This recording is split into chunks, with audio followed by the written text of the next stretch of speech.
Hello, welcome to Market Discussion of the Day. Today, on January 29, 2025, Wednesday ആണ്. So market ഡിസ്കഷന് പോകുന്നതിന് മുന്നേ ആയിട്ട് അടുത്ത ആഴ്ചത്തെ നമ്മുടെ പുതിയ free forex trading batch start ചെയ്യുകയാണ്. കയറണം എന്ന് താല്പര്യമുള്ള ആൾക്കാർ എത്രയും പെട്ടെന്ന് എൻ്റെ ഡിസ്ക്രിപ്ഷനിൽ എൻ്റെ നമ്പർ എടുത്തിട്ട് എനിക്ക് വാട്സപ്പിൽ മെസ്സേജ് ചെയ്യാം. ഞാൻ ഉറപ്പായിട്ടും ബാക്കി കാര്യങ്ങൾ കോർഡിനേറ്റ് ചെയ്യുന്നതായിരിക്കും. Okay, so coming to market discussion, coming to fundamental side. ഇന്നൊരു ഫണ്ടമെൻ്റൽ ഡേ ആണ് എന്നുള്ള കാര്യം നമ്മൾ നേരത്തെ മുതലേ പറയുന്നുണ്ടായിരുന്നു അല്ലേ. അപ്പോൾ ഇന്ന് എന്തൊക്കെയാണ് നമ്മളുടെ ഇന്നത്തെ ഫണ്ടമെൻ്റൽസ് എന്ന് നോക്കിക്കഴിഞ്ഞാൽ ഏറ്റവും ഇമ്പോർട്ടൻ്റ് ആയിട്ടുള്ള ഫണ്ടമെൻ്റൽസ് എന്താ വെച്ചാൽ ഇന്ന് ഉച്ചയ്ക്ക് 1:15 UK ടൈമിംഗ് 1:15 ECBയുടെ ഇൻട്രസ്റ്റ് റേറ്റ് ഡിസിഷൻ ഉണ്ട്. വളരെ ഇമ്പോർട്ടൻ്റ് ആണ്.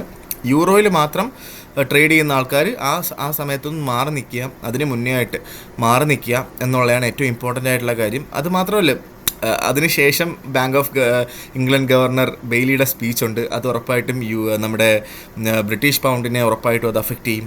ഓക്കെ, അതേപോലെ EIA ക്രൂഡ് ഓയിൽ സ്റ്റോക്ക് ചേഞ്ചും ഉണ്ടാവും. ഇതും നമ്മളുടെ ഇത് എഫക്റ്റ് ചെയ്യും എന്ന് ചോദിച്ചു കഴിഞ്ഞാൽ ഭയങ്കര വലിയൊരു ഒന്നും ചെയ്യാനായിട്ടുള്ളൊരു ചാൻസ് ഇല്ല. കാരണം നമുക്ക് ഫെഡ് ഇൻട്രസ്റ്റ് റേറ്റ് ഡിസിഷൻ ഇന്നത്തെ ദിവസം ഉണ്ടാവും എന്നുള്ളത് കൊണ്ടിട്ട്.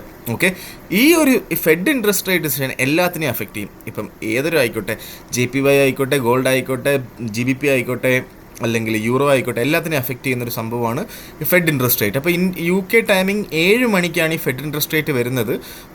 ഇന്ത്യൻ ടൈമിംഗ് ആകുമ്പോൾ ഒരു 12:30 മണിക്കാണ് ഈ സമയമാണ് ഫെഡ് ഇൻട്രസ്റ്റ് റേറ്റ് വരുന്നത്. അപ്പോൾ നമുക്ക് അറിയില്ല എന്താണ് സംഭവിക്കാൻ പോകുന്നതെന്നൊന്നും അറിയില്ല. ഫെഡ് ഇനി ഇൻട്രസ്റ്റ് കൂട്ടുമോ ഇനി കുറയ്ക്കുമോ.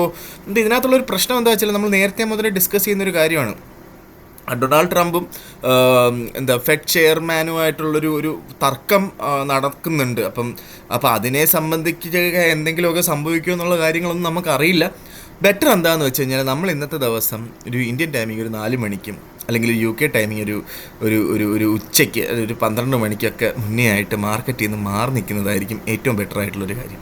ഓക്കെ, സോ കമ്മിങ് ടു നമ്മൾ ടെക്നിക്കൽ സൈഡിലോട്ട് നമ്മൾ വരുമ്പോൾ ടെക്നിക്കൽ സൈഡ് നമ്മൾ ഫസ്റ്റ് ഓഫ് ഓൾ JPYയിൽ വരാൻ നേരത്ത് JPY നമുക്ക് ഇന്ത്യൻ ടൈമിംഗ് ഒരു 6 മണി 5 മണി വരെ നമുക്ക് വേണമെങ്കിൽ, ഇന്ത്യൻ ടൈമില്ല UK ടൈമിംഗ് ഒരു 5 മണി 6 മണി വരെ നമുക്ക് വേണമെങ്കിൽ ട്രേഡ് ചെയ്യാം. നല്ല അവസരങ്ങൾ കിട്ടിക്കഴിഞ്ഞാൽ എന്താണ് നല്ല അവസരം എന്ന് ചോദിച്ചു കഴിഞ്ഞാൽ ഇപ്പോൾ കറൻ്റ്ലി ട്രേഡ് ചെയ്യുന്നത് 155.255 ആ ഒരു റേഞ്ചിലാണ് ഇപ്പോൾ JPY നിൽക്കുന്നത്. നമുക്ക് ഈ JPY നമുക്ക് അറിയാം 156 ആണ് റെസിസ്റ്റൻസ് എന്നുള്ള കാര്യം. അവിടെ നമുക്ക് കിട്ടിക്കഴിഞ്ഞാൽ അവിടെ നിന്ന് സെല്ല് ചെയ്യാം. ഓക്കെ, സോ നമുക്കൊരു സപ്പോർട്ട്, പ്രോപ്പറായിട്ടുള്ളൊരു സപ്പോർട്ട് എവിടെയാണെന്ന് ചോദിച്ചു കഴിഞ്ഞാൽ 154 ആണ് ഒരു പ്രോപ്പറായിട്ടുള്ളൊരു സപ്പോർട്ട്. അവിടെ നമുക്ക് വേണമെങ്കിൽ ബൈയും ചെയ്യാം. ഓക്കെ, സോ 154 ബൈ ചെയ്യുന്ന ആൾക്കാരെ സംബന്ധിച്ചിടത്തോളം ഇന്നലത്തെ 27 മെനഞ്ഞാന്നത്തെ ലോ എന്ന് പറയുന്നത് 153.70. അതിലൊരു $1-2 153.60 ടൈറ്റായിട്ട് ഇടണം എന്നുള്ള ആൾക്കാർക്ക് അവിടെ സ്റ്റോപ്പ് ലോസ് ഇടാം. ഓക്കെ, സോ 156 നിന്ന് നമുക്ക് സെല്ലെടുക്കുന്ന ആൾക്കാർക്ക് നമുക്ക് നമുക്ക് മെനഞ്ഞാന്നത്തെ കഴിഞ്ഞ ആഴ്ചത്തെ ഒരു ലോ ഉണ്ടായിരുന്നു. നമുക്കത് അതിനൊരു $1 മുകളിലായിട്ട് ഇട്ടാലും തെറ്റില്ലാത്ത കാര്യമാണ്. 156.53. സോ നമുക്ക് അവിടെ 156.60 $1 156.70 നമുക്ക് വേണമെങ്കിൽ സ്റ്റോപ്പ് ലോസ് ഇട്ടുകൊണ്ട് നമുക്ക് അവിടുന്ന് സെല്ലും ചെയ്യാവുന്നതാണ്. ഇതാണ് എനിക്ക് JPYയിലുള്ളത്. ഇതാണ് ഇന്നത്തെ ദിവസം എനിക്ക് റെക്കമെൻഡ് ചെയ്യാനുള്ള ഒരേ ഒരു ട്രേഡ് എന്ന് പറഞ്ഞു കഴിഞ്ഞാൽ. ഇനി ഞാൻ ബാക്കി പറയുന്നത് റെക്കമെൻഡ് ചെയ്യുന്ന ട്രേഡുകളല്ല. ഓക്കെ, സോ നിങ്ങൾക്ക് ഈ ട്രേഡ് ചെയ്താലേ പറ്റുള്ളൂ, എനിക്ക് GBPയിൽ ട്രേഡ് ചെയ്യണം, എനിക്ക് ഗോൾഡിൽ ട്രേഡ് ചെയ്യണം, അങ്ങനത്തുള്ള ആൾക്കാർക്ക് വേണ്ടി മാത്രമുള്ള കാര്യങ്ങളാണ് ഞാൻ പറയുന്നത്. ഓക്കെ, നമ്മൾ യൂറോയിലോട്ട് പോകുമ്പോൾ യൂറോ നമ്മൾ വീണ്ടും ഒരു അപ് ട്രെൻഡൊക്കെ മെനഞ്ഞാന്ന് കാണിച്ചിട്ടുണ്ടായിരുന്നു. പിന്നീട് താഴോട്ട് വന്ന് 1.0413 റേഞ്ചിലാണ് ഇപ്പോൾ മാർക്കറ്റ് നിൽക്കുന്നത്. ഒന്നും ചെയ്യാതിരിക്കുന്നതായിരിക്കും ഏറ്റവും ബെറ്റർ. കാരണം ഫെഡ് ഇൻട്രസ്റ്റ് റേറ്റ് ഡിസിഷൻ അല്ലെങ്കിൽ യൂറോ ECBയുടെ ഇൻട്രസ്റ്റ് റേറ്റ് ഡിസിഷൻ ഉള്ള സമയത്ത് ചിലപ്പോൾ താഴോട്ട് പോകാം അല്ലെങ്കിൽ മുകളിലോട്ട് പോകാം. ഓക്കെ, താഴോട്ട് പോയാൽ നമുക്ക് ഇപ്പോൾ ഒരു 1.0200 കിട്ടിക്കഴിഞ്ഞാൽ അവിടുന്ന് ബൈ ചെയ്തോ. ഓക്കെ, അതൊക്കെ ഒരു കാരണവശാലും നടക്കാത്ത കാര്യം. നേരെ മറിച്ച് 1.0500 മുകളിലായിട്ട് പോയി കഴിഞ്ഞാൽ ബൈ ചെയ്യണമോ എന്ന് ചോദിച്ചു കഴിഞ്ഞാൽ എനിക്ക് സത്യം പറഞ്ഞാൽ അറിയില്ല. ഇന്നത്തെ ദിവസം മാറി നിൽക്കുക. ഓക്കെ, നാളത്തെ ദിവസവും മാറി നിൽക്കുക. ഇത് 1.05 കയറിപ്പോയി കഴിഞ്ഞാൽ 1.08 1.1 ഒന്നും പോയി നിൽക്കുകയൊന്നുമില്ല. ഉറപ്പായിട്ടും എങ്കിലും 1.05 ഒന്നുകൂടെ നമുക്ക് കിട്ടും. ആ അവസരം നമുക്ക് എടുക്കുന്നതല്ലേ ബെറ്റർ.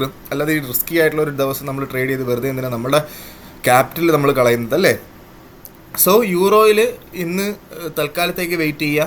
GBPയിലും എനിക്ക് അത് തന്നെയാണ് പറയാനുള്ളത്. GBP ഇന്ന് രാവിലെ ഒരു അപ് ട്രെൻഡൊക്കെ കാണിച്ചു 1.24610 വരെയൊക്കെ എത്തിയായിരുന്നു. വീണ്ടും താഴോട്ട് മാർക്കറ്റ് പോകുന്നത് നമ്മൾ കാണുന്നു. ഉറപ്പായിട്ടും GBP എന്താ പറയുക, നമ്മുടെ ഇവിടുത്തെ ബാങ്ക് ഓഫ് ഇംഗ്ലണ്ട് ഗവർണറിൻ്റെ സ്പീച്ച് ഉണ്ട് ഇന്ന് 2:15 UK ടൈമിംഗ്. ആ ഒരു സമയത്തൊക്കെ നമുക്ക് അതിന് മുന്നേ ആയിട്ട് GBP ട്രേഡ് ചെയ്യുന്ന ആൾക്കാർ പൊസിഷൻ കളയുക എന്നുള്ളതാണ് എനിക്ക് പറയാനായിട്ടുള്ളത്. ഉറപ്പായിട്ടും ഒരു നല്ലൊരു ഓപ്പർച്യൂണിറ്റി 1.0500 മുകളിലായിട്ട് മാർക്കറ്റ് സസ്റ്റെയിൻ ചെയ്യുന്ന സമയത്ത് തന്നെയാണ്. അല്ല ഈ നമ്മുടെ ഈ ന്യൂസിൻ്റെ സമയത്തൊക്കെ ആയിട്ട് മാർക്കറ്റ് താഴോട്ട് പോയാൽ, ഫോർ എക്സാമ്പിൾ നമുക്കൊരു 1.2300, 1.2200 ഇവിടെ എല്ലാം ബൈയിങ് പോയിൻ്റാണ്. ഒരു കാരണവശാലും സെല്ല് ചെയ്യരുത് GBP. ഇവിടെ എല്ലാം ബൈയിങ് പോയിൻ്റാണ്. ചെറിയ ലോട്ടുകൾ ഒരു ലോട്ട് പ്ലാൻ ചെയ്യുന്ന ആൾക്കാർ 0.3 ലോട്ട് 1.2300 1.2200 ഒക്കെ വാങ്ങിയിട്ട് കഴിഞ്ഞാൽ നമുക്ക് ഭയങ്കരമായ ഒരു ലോങ്ങർ ടേമിൽ വേണമെങ്കിൽ ഹോൾഡ് ചെയ്യാൻ പറ്റുന്ന ഒരു ഏറ്റവും സ്റ്റേബിളായിട്ടുള്ളൊരു കറൻസിയാണ് GBP എന്ന് പറയുന്നത്. ഒരിക്കലും സെല്ല് ചെയ്യുന്ന ഒരു സംഭവമല്ല GBP. ഇന്നത്തെ ദിവസം മാറി നിൽക്കുക, മാർക്കറ്റിൽ അവസരം നമുക്ക് കിട്ടും, അപ്പം കിട്ടിയാൽ പോലും. ഇപ്പം അതേപോലെ തന്നെ GBPയിലും എനിക്ക് 1.25 മുകളിലായിട്ട് കയറി ഒറ്റയടിക്ക് മാർക്കറ്റ് ഓടിപ്പോകുമൊന്നുമില്ല. മാർക്കറ്റ് വീണ്ടും ഉറപ്പായിട്ട് 1.25 വരും. കാരണം 1.25 ഒരു ഭയങ്കര വലിയൊരു റെസിസ്റ്റൻസ് ആണ്. അതുകൊണ്ടാണ് മാർക്കറ്റ് മുകളിലോട്ട് പോകാത്തത്. അത് അതുപോലെ തന്നെ ഒരു നല്ലൊരു സപ്പോർട്ടും കൂടെയാണ്. ഓക്കെ, സോ നേരെ നമ്മൾ ഗോൾഡിലോട്ട് വരുമ്പം, ഗോൾഡ് ഇന്നലെ നമുക്ക് എല്ലാ ആൾക്കാർക്കും ഭയങ്കര നല്ല അവസരം തന്നിട്ടുണ്ടായിരുന്നുള്ള കാര്യമാണ് അല്ലേ. 2730 മെനഞ്ഞാന്ന് വന്നു. അതിനൊരു 100 പിപ്പോളം പ്രോഫിറ്റ് തന്നു, 120 പിപ്പോളം. ഇന്നലെ 2735 അടുത്ത് വന്നു. ഓക്കെ, സോ അവിടുന്ന് ബൈ എടുത്തിട്ടുള്ള ആൾക്കാർ, ഞാൻ അവിടുന്ന് 35 അവിടുന്ന് ഞാൻ ബൈ എടുത്തിട്ടുണ്ടായിരുന്നു. ഓക്കെ, ഞാനത് അധികം നിർത്തിയില്ല, 47 ഞാൻ ക്ലോസ് ചെയ്തു. പക്ഷേ ക്ലോസ് ചെയ്യാനുള്ള റീസൺ, ഇന്നലെ ഒരു ന്യൂസ് ഉണ്ടായിരുന്നു, 1.5 മണിക്കൂർ ന്യൂസ് ഉണ്ടായിരുന്നു. അപ്പോൾ അത് നോർമലി അതൊരു ഇമ്പോർട്ടൻറ്റ് ന്യൂസാണ്. ഇന്നലെ പിന്നെ വലിയതായിട്ട് അഫക്റ്റ് ചെയ്യാത്തതിൻ്റെ റീസൺ, ഇന്ന് നമുക്ക് ഫെഡ് ഇൻട്രസ്റ്റ് റേറ്റ് ഉണ്ട് എന്നുള്ളതിൻ്റെ പേരിലാണ് മാർക്കറ്റിനെ അത് വലുതായിട്ട് അഫക്റ്റ് ചെയ്യാഞ്ഞത്. ഓക്കെ, സോ നമുക്ക് ഗോൾഡിൽ ഒരു ഓപ്പർച്യൂണിറ്റി ഇല്ല എന്നുള്ളതാണ് എനിക്ക് പറയാനായിട്ടുള്ളത്. ഒരു കാരണവശാലും ഇന്ന് ട്രേഡ് എടുക്കരുത് ഗോൾഡിൽ. മറ്റേത് രണ്ടും ഞാൻ വേണമെങ്കിൽ എടുത്തു എന്ന് പറയുന്നത്, അത് ഓടുന്നെങ്കിൽ ഇത്രയ്ക്കല്ലേ ഉള്ളൂ. ഗോൾഡൊക്കെ ഓടുന്നതെന്ന് പറഞ്ഞു കഴിഞ്ഞാൽ നമ്മൾ വേറെ ലെവലിലുള്ള ഓട്ടോ ആയിരിക്കും ഓടുന്നത്. അപ്പം നമുക്ക് ഇന്ന് ഗോൾഡ് നമുക്ക് താഴെ കിട്ടുകയാണെങ്കിൽ, 2730 കിട്ടുകയാണെങ്കിൽ ട്രേഡ് ചെയ്യരുത്. പക്ഷെ എന്നാൽ പോലും നമുക്ക് എന്താ പറയുക, ആ ഒരു സമയത്ത് നമുക്കൊന്ന് വെയിറ്റ് ചെയ്ത് നോക്കാം. അല്ലെങ്കിൽ നാളെ രാവിലെ നമുക്ക് 2730 കിട്ടുകയാണെന്നുണ്ടെങ്കിൽ നമുക്ക് അവിടെ നിന്ന് ബൈ ചെയ്യാം. അപ്പോൾ ബൈ എന്ന് പറയുമ്പോൾ ഒരു ലോട്ട് ട്രേഡ് ചെയ്യുന്നവൻ ഒരു ലോട്ട് ട്രേഡ് ചെയ്യാന്നുള്ളതല്ല എൻ്റെ പോയിന്റ്. ഒരു ലോട്ട് ട്രേഡ് ചെയ്യുന്ന ഒരാൾ ഒരു 0.2 ലോട്ടൊക്കെ ട്രേഡ് ചെയ്ത് നമുക്ക് ചെയ്യാം. കാരണം നാളെ GDP അനൗൺസ്മെൻറ്റ് ഉണ്ടായതുകൊണ്ടിട്ടാണ് ഞാൻ അങ്ങനെ പറഞ്ഞത്.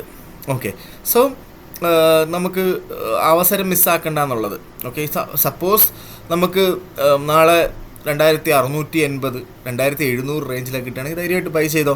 ഒരു 0.5 ലോട്ട് എടുത്ത് ബൈ ചെയ്തോ, കുഴപ്പമില്ല. പക്ഷേ ഉറപ്പായിട്ടും സ്റ്റോപ്പ് ലോസ് എന്ന് പറയുന്നൊരു സംഭവം 100% ഉറപ്പായിട്ടും വേണം. കാരണം വേറൊന്നുമല്ല, മാർക്കറ്റ് അപ് ട്രെൻഡാണ്. ലോകത്ത് നടക്കുന്ന പല കാര്യങ്ങളും ഗോൾഡിനെ മുകളിലോട്ട് മാത്രമേ കൊണ്ടുപോവുള്ളൂ. ഓക്കെ, ഡൊണാൾഡ് ട്രംപ് ഒരുപാട് പരിപാടികൾ US ചെയ്യുന്നുണ്ട്. എന്താ പറയുക, ലോകത്തൊരു അൺസർട്ടനിറ്റി നടക്കുകയാണ്. ഇപ്പോൾ പല ആൾക്കാരും എൻ്റെ അടുത്ത് മെസ്സേജ് അയച്ച് ചോദിക്കുന്ന ഒരു ചോദ്യമാണ്, എന്താണ് ഇപ്പം ഇസ്രയേൽ പാലസ്തീൻ വാറിൻ്റെ സമയത്ത് ഓക്കെ വാറ് നിന്നല്ലോ, സീസ് ഫയറിലോട്ട് വന്നല്ലോ, എന്നിട്ട് എന്തുകൊണ്ടാണ് ഗോൾഡ് താഴോട്ട് പോവാത്തതെന്നുള്ളൊരു കാര്യം എനിക്ക് മെസ്സേജ് കിട്ടുന്നുണ്ട്. ഓക്കെ, സോ അങ്ങനെ എന്തുകൊണ്ടാണ് അങ്ങനെ സംഭവിക്കുന്നതെന്ന് വെച്ച് കഴിഞ്ഞാൽ എന്താ പറയുക, ഓക്കെ ഇപ്പം ഉറപ്പായിട്ടും വാറിൻ്റെ റീസൺ കൊണ്ടിട്ടാണ് ഗോൾഡ് മുകളിലോട്ട് പോയത്. ഓക്കെ, അപ്പോൾ അതിനുശേഷം ഇപ്പോൾ ഡൊണാൾഡ് ട്രംപ് വന്നതിന് ശേഷം ഒരുപാട് രാജ്യങ്ങളിൽ ഉണ്ടാക്കുന്ന താരിഫും, ഇപ്പം തൊട്ടടുത്ത് കിടക്കുന്ന കാനഡയ്ക്കും മെക്സിക്കോയ്ക്കും ഇത്രയും 25% താരിഫ് ഫെബ്രുവരി 1 മുതലാണ് ഇത് വരാൻ പോകുന്നത്. അപ്പോൾ ബാക്കിയുള്ള രാജ്യങ്ങൾക്കൊക്കെ എന്തായിരിക്കും? അപ്പോൾ ഉറപ്പായിട്ടും ആൾക്കാർ സേഫ് ഹെവൻ എന്നുള്ള രീതിയിൽ ഗോൾഡിൽ ഇൻവെസ്റ്റ്മെൻറ്റ് നടത്തിക്കൊണ്ടിരിക്കുകയാണ്. ഓക്കെ, സോ വാറിനെ സംബന്ധിച്ചിടത്തോളം വാർ എന്ന് പറയുന്നത്, ഇപ്പോൾ ഞാൻ UK അപ്പോൾ UKയിലൊന്നും ഒരു അഫക്റ്റും ചെയ്യുന്നില്ല. ഇപ്പം മിഡിൽ ഈസ്റ്റിലുള്ള ആൾക്കാർക്ക് പോലും ഇപ്പോൾ UAE പോലത്തുള്ള രാജ്യങ്ങളിലൊന്നും ഇതൊന്നും അഫക്റ്റ് ചെയ്തിട്ടില്ല. ആ പർട്ടിക്കുലർ സ്ഥലത്ത് മാത്രം അഫക്റ്റ് ചെയ്യുന്നൊരു സംഭവമാണ്. പക്ഷേ താരിഫ് എന്ന് പറയുന്നത് അങ്ങനെയല്ല, അത് ഈ ലോകം മൊത്തം അഫക്റ്റ് ചെയ്യുന്നൊരു സംഭവമാണ് അല്ലേ. സോ അതുകൊണ്ടിട്ട് അവിടെയാണ് അൺസർട്ടനിറ്റി എന്ന് പറയുന്നൊരു സംഭവം ഉണ്ടാവുന്നത്. ഓക്കെ, അപ്പം ഉറപ്പായിട്ടും ഗോൾഡ് ഇനിയും മുകളിലോട്ട് പോകാനുള്ള പോസിബിലിറ്റി തന്നെയാണ് തുറന്ന് ഇട്ടിട്ടുള്ളത്. ഒരിക്കലും താഴോട്ട് ഇപ്പം വാറിൻ്റെ ഒരു സീസ് ഫെയർ വന്നിട്ട് പോലും താഴോട്ട് പോകാത്തൊരു മാർക്കറ്റാണ് അല്ലേ. അപ്പം ഉറപ്പായിട്ട് ചിലപ്പോൾ റഷ്യ ഉക്രൈൻ വാറിൻ്റെ ഒരു സീസ് ഫെയർ പോലത്തെ എന്തെങ്കിലും വന്നു കഴിഞ്ഞാൽ മാർക്കറ്റ് ഒരു താൽക്കാലികമായിട്ട് താഴോട്ട് പോവും. അതൊരു ഓപ്പർച്യൂണിറ്റി ആയിട്ട് എടുക്കണം. ഓക്കെ, സോ അതാണ് ഞാൻ പറഞ്ഞത്. ചിലപ്പോൾ അടുത്ത ആഴ്ച എന്ന് പറയുന്ന ആഴ്ച നമ്മൾ റഷ്യ ഉക്രൈൻ വാറിൻ്റെ സീസ് ഫെയർ നടക്കാനുള്ള എല്ലാ പോസിബിലിറ്റിയും ഉണ്ട്. അതുകൊണ്ടിട്ട് തന്നെ നമ്മൾ ഗോൾഡിൽ ബൈ എടുക്കുമ്പം എന്താ പറയുക, നമ്മുടെ സ്റ്റോപ്പ് ലോസ് ഇട്ട് തന്നെ ചെയ്യണം. കാരണം നമുക്ക് അങ്ങനെയൊക്കെ കിട്ടിക്കഴിഞ്ഞാൽ നമുക്ക് $200 താഴെ നിന്ന് ഗോൾഡ് വാങ്ങാൻ കിട്ടുന്നതിനെക്കുറിച്ച് ഒന്ന് ആലോചിച്ച് നോക്കി. $200 താഴെ എന്നൊരു 2500 ലെവലിലൊക്കെ നമുക്ക് ഗോൾഡ് വാങ്ങാൻ കിട്ടിക്കഴിഞ്ഞാൽ ആലോചിച്ച് നോക്കും. ഭയങ്കര നല്ലതല്ലേ, 2530 ലെവലിലൊക്കെ കിട്ടിക്കഴിഞ്ഞാൽ. അപ്പോൾ ആ ഓപ്പർച്യൂണിറ്റി എടുക്കാനായിട്ട് സ്റ്റോപ്പ് ലോസ് ഇട്ട് തന്നെ ചെയ്യും. നമുക്ക് പ്രോപ്പറായിട്ടൊരു ഓപ്പർച്യൂണിറ്റി ഉണ്ട്, ഒളിഞ്ഞിരിപ്പുണ്ട് ഗോൾഡിൽ. പക്ഷേ സ്റ്റോപ്പ് ലോസ് ഇട്ട് തന്നെയാണ് ചെയ്യണം. ഓക്കെ, പിന്നെ ഒരു കാരണവശാലും സെല്ലിലോട്ട് പോകരുതെന്നുള്ളതാണ് എൻ്റെ റെക്കമെൻഡേഷൻ. നിങ്ങൾക്കാവാം, നിങ്ങളുടെ ഇഷ്ടമാണ് സെല്ലെടുക്കണോ ബൈ എടുക്കണോ എന്നുള്ളത്, പക്ഷേ നിങ്ങൾക്കാവാം. പക്ഷേ ഒരു കാരണവശാലും ചെയ്യരുത് എന്നുള്ളതാണ് എൻ്റെ റെക്കമെൻഡേഷൻ. കാരണം മാർക്കറ്റ് അപ് ട്രെൻഡാണ്. നമ്മൾ ട്രെൻഡിനെ ഫോളോ ചെയ്യുക. Follow the trend is your friend എന്ന് വീണ്ടും ഓർപ്പിച്ചുകൊണ്ട് ഞാൻ ഇന്നത്തെ ദിവസത്തെ മാർക്കറ്റ് ഡിസ്കഷൻ ഞാൻ കൺക്ലൂഡ് ചെയ്യുകയാണ്. അടുത്ത ആഴ്ചത്തെ നമ്മുടെ ട്രെയിനിങ് ക്ലാസ് ഫോറക്സ് ട്രേഡിങ്ങിൻ്റെ പുതിയ ക്ലാസ് ബാച്ച് സ്റ്റാർട്ട് ചെയ്യും. ഇത്രയും പെട്ടെന്ന് എനിക്ക് മെസ്സേജ് അയക്കുകയെന്ന് വീണ്ടും ഞാൻ ഓർപ്പിച്ചുകൊണ്ട് ഇന്നത്തെ ദിവസത്തെ മാർക്കറ്റ് ഡിസ്കഷൻ ഞാൻ കൺക്ലൂഡ് ചെയ്യുകയാണ്. മാർക്കറ്റ് ഡിസ്കഷനായിട്ട് നാളെ കാണുന്നത് വരെ ഗുഡ് ബൈ.